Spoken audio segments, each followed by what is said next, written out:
then, here we go. Autosleeper Broadway FB handover video on the 68 plate.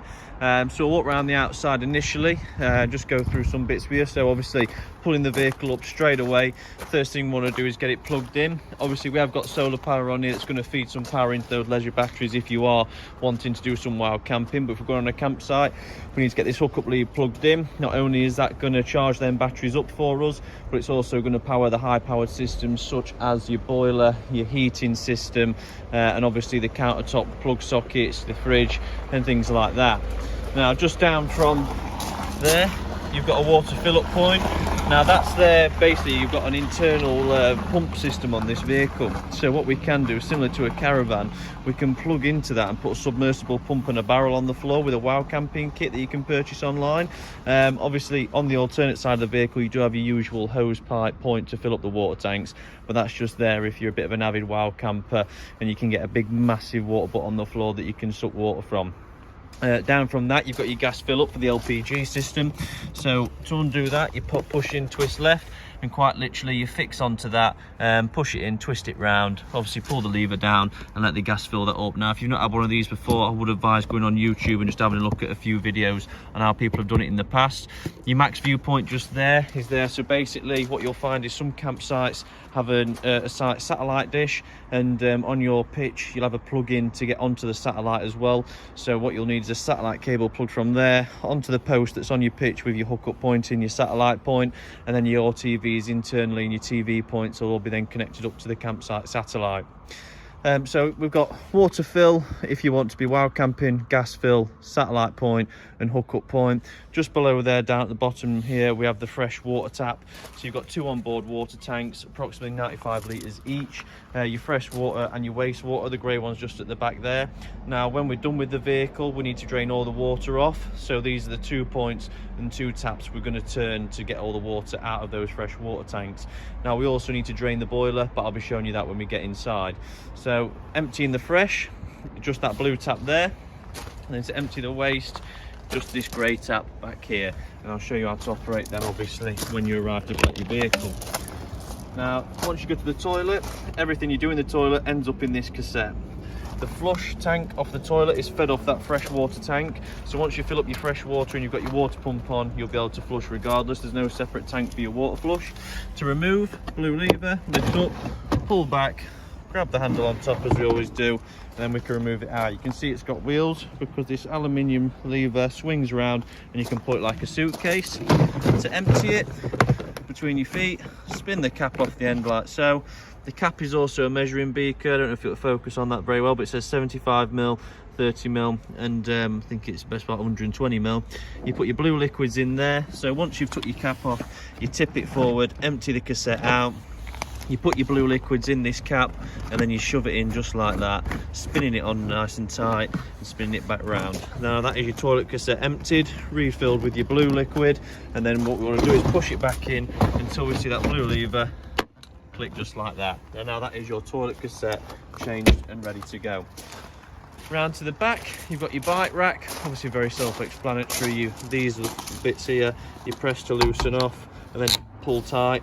These ones go around your wheels of your bikes, and then this one here and this one here goes around the frame of your bikes. Easy as that. You've got reverse sensors and you've got front sensors as well. You've got a reverse and rear view camera up at the top. Both are adjustable with the Allen keys on the side, or the positive screwdriver depending on which one it is. Around to the other side then we've got this nice storage that goes underneath the French bed, which is your table, hook-up lead, you've got the wind out for the stabiliser, and you've also got some chocks in there as well. Barbecue point further down, which is fed off the onboard gas. You take the bung off, you click your barbecue point on there, and you simply spin the dial. That will then allow gas to go from your gas tank through here into your barbecue, and then you choose what you want to do with it from that point onwards. Underneath here you've got a socket. This will only ever be powered up when the vehicle is plugged in. Okay, but all it is, it's all on the awning side. So basically you've got electric and gas out in the awning for cooking and other things. You can put a beer fridge in there, whatever you want. Next to that, you've got the Truma heater vent kicking out some warm air right now because we've got the gas heating, hot water on. Now what that is, it's 2 cylinders. The internal cylinder sucks in cold air, it sucks in oxygen, sorry, burns it in the tank when it's burning on gas, and then obviously the external cylinder pours out all the exhaust fumes from the bottom. The only thing I'd say is obviously with that being there, the bedroom window being there, if you have your window open on a windy day, it could blow some inside. Fridge vents then, here and here. When we're jet washing, never jet wash at the fridge vent, always jet wash above and around from a distance and allow it to run over. Ideally you want to be washing this with a hose pipe, not a jet wash, but understandably jet wash does get the job done and a lot of people use them at home, but make sure we're standing an adequate distance away. We don't want to be blasting these seals too close, around these seals too close, and definitely not up into the fridge vent because then the water will get inside the motorhome behind the fridge. But you've got to have your vents there. We're burning gas behind there when the fridge is on gas, so it needs an exhaust system. Down here is the water fill up that I was talking about, was on the other side. So if I give that a twist, a bit like a fuel cap, you'll see it's just a hole. You put your hose pipe straight in, turn it on, let it run, and you go inside, check the control panel to make sure, well, just to monitor how much water we're getting in. Below that, you've got your wet locker storage, and then down at the front, just here, we've got the diesel fill up and AdBlue fill up. So diesel fill up is nice and easy, just with your normal key.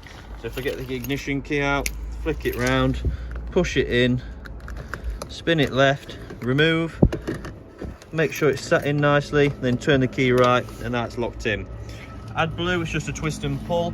You do have on your dashboard, it will tell you how many miles to zero you have on your AdBlue, and you want to approximately fill it up with 7 to 10 litres each time to get the light to go off.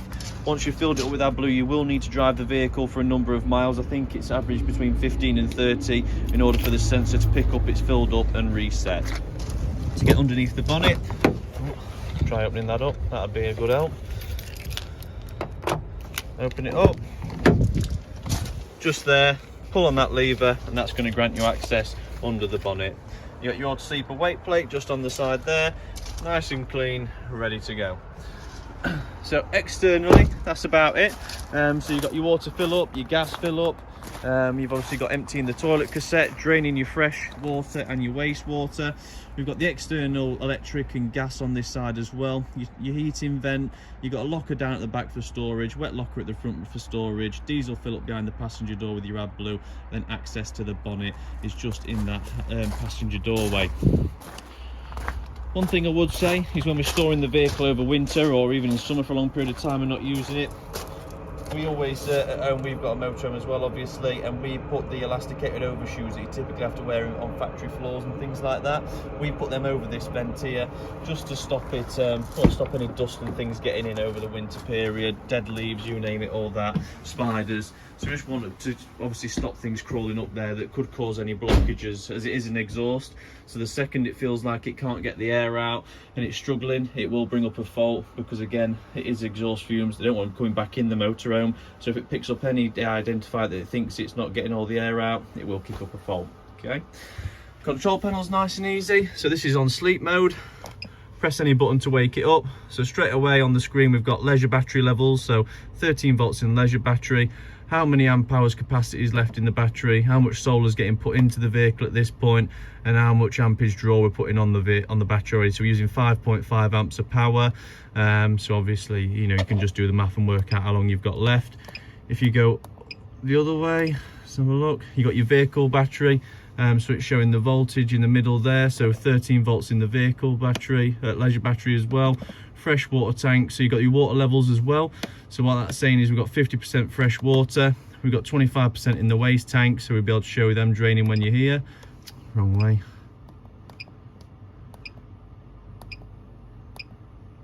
Obviously just flicking through, you get time clocks and all the rest of it. And then back to the beginning.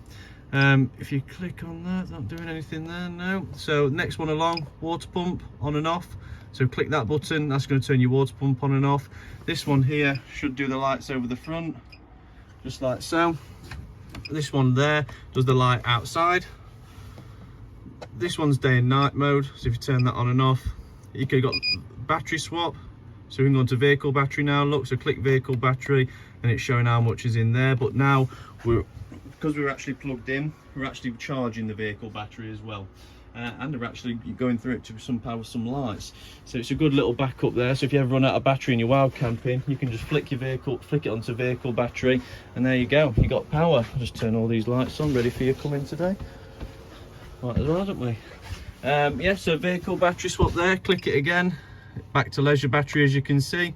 And this one down there is your tank heaters. So basically your water tanks, not only have they got tank blankets wrapped around them, but they've also got heaters within the plastic work. Now that's not there to warm the water up, but it's there to stop the tanks from ever freezing. As they are underslung, it's the first thing the cold's going to get to, so it just stops them freezing. Your hot water and heating system is very easy. At the minute I can tell you got the heating on gas on a 2 fan speed, but if we go through here, the Motorhome with the thermometer, that's your heating. So we can go heater or AC. So we can have it on heating, click again, hot water, have that on hot. Then we can go down to your power source. We can have it on mix 2, which is gas and electric, gas on its own, or just electric 1 or 2. The 1 stands for 1 kilowatt of electric, the 2 stands for 2 kilowatts. So obviously high and low power, high and low power. The mix is really good for when you're abroad. Some campsites abroad, they'll only give you a really low powered socket, so maybe a 4 amp, so you wouldn't be able to run the heating on 2 kilowatts of electric, and you don't want to burn through all your gas, so you might put it on gas and 1 kilowatt or gas mix 1. So you know, you could do it in that sense. I've just noticed there that the heating's in Fahrenheit, so I'll show you how to change that moving forwards. Once you've selected your heating hot water, you then can choose the fan speed, high or eco. So high, keeping it nice and warm. This one down at the bottom left is the timer, so we can 7 minutes or, oh sorry, hours, sorry for minutes, so 14 hours. So anything you've selected above this black line on this main page here, you can set the timer just there for how long you want it on for. This down at the bottom here, obviously just the lighting side of things. Heater, timer or daily event timer, so we can have this on any time of the day. So if I clicked in then 11 minutes past 7 every day, these settings would come on. Then down in your settings, you've got offset, so you can offset the internal to external temperature, so it's always 5 degrees warmer in here than out there. You got the AC, you got your temperature, so we'll just change that back to centigrade. Brightness of your screen, you can have it all the way up bright or down low. What hour clock you wish to use, 24 hours or 12. And you've got your language, index and reset. Now the reset's right at the very end, which is good, because if you ever run out of gas, or if for instance your electric hookup trips out, you'll need to go into settings and reset it before you turn it back on. Just there is the switch for your microwave. We can turn on and off and isolate. Plug socket again, if you obviously, so you can have a telly put in or something like that. You got some 12-volt sockets down here and your aerial point for a TV as well. Electric step button, and then just a light switch for behind me just there. Right, I'll have to take my coat off, it's absolutely jam hot in here. I'll just whip the coat off and we'll carry on. So obviously the control panel and the heating system, gone through those now, nice and easy, nothing too strenuous there. So what I'm going to go on to now is the fridge settings. This is in sleep mode. We wake it up just like that, and these squares are actually touchscreen buttons. So if I click this, it's going to go through the fuel sources. So it's a 3-way fridge. You've got gas, electric and battery. Now the gas is obviously for wild camping, so right now if we didn't have a hookup lead in, we can get the fridge cold on the gas just like that. So turn it on, click this until you get to the flame and it will light on gas. You can have it on automatic mode, to which automatic always chooses the hookup lead first, then it goes to gas and then battery. The battery mode on the 3-way fridge is not there to cool the fridge down. What it is there to do is retain whatever temperature you've currently got the fridge at on your journey to your next site. So if you wake up in the morning, you're going away at 12 o'clock, at 11 o'clock you need to get the fridge cold on gas or electric. When you're about to set off, you want to come into here and flick it over to battery, just like that. It obviously won't be flashing when you do so, because you'll go to the vehicle now and turn the engine on.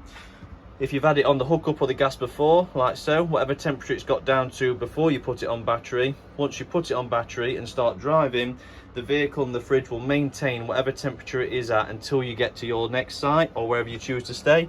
And then when you get out, you want to come on and put it on gas if you're wild camping, or on hookup if you're at a campsite. And then between the morning and you traveling and getting there, your fridge won't have dropped any temperature at all. Now this one here is the temperature of the fridge, 5 being the coldest, 1 being the warmest. And this button here, basically what that does is you've got some seals all the way around the fridge, and that end one just there, that heats them seals up. Now the reason it does that is because obviously the fridge might stay on for a number of weeks if you're in it for that long, and you don't want your seals sticking to the fridge and freezing to them. Okay, so that's just there to warm them up just so they never stick. I'm just going to turn the fan speed on the heating down because it's absolutely red hot in here. I'm going to have to take the quarter zip off in a minute and get the aircon going. So we should have some running water through here now. Now when you first set a motorhome up, this has already been set up quite clearly so the water purges out nicely, but what I would expect is some coughing and spluttering of the water as it slowly gets the air out the system. So then your pump will keep ticking away, build up pressure, and then eventually once it's rebuilt that pressure it will turn off. Just here we're just going to get the hobs going, so I'll just click them just like normal at home, just like normal, push, twist, light. Nice and easy. When you turn your electric hob on, your red light will come on to let you know. So it's very easily done. You're talking away in the kitchen, your trouser pocket catches it or something like that. As you lean on it, you can turn it on very easily. So the light's your indicator to let you know. None of the gas hob will work unless this glass screen is fully retracted back, just due to the fact that that is a heat shield. You know, it's there to stop any flames and, you know, temperatures getting around the plastic work on the window or the woodwork on the side, hence the glass panel just there. So none of this will work unless it recognises that's been pushed back. For your fan, your left hand side is low fan speed and your right hand side is a higher fan speed. Don't know if you can hear it very well. Then you've got one light or two lights. Nice and easy. Oven's exactly the same. Down below the oven you've got a nice storage compartment just there that you can see, so we can use that for your pans and crockery.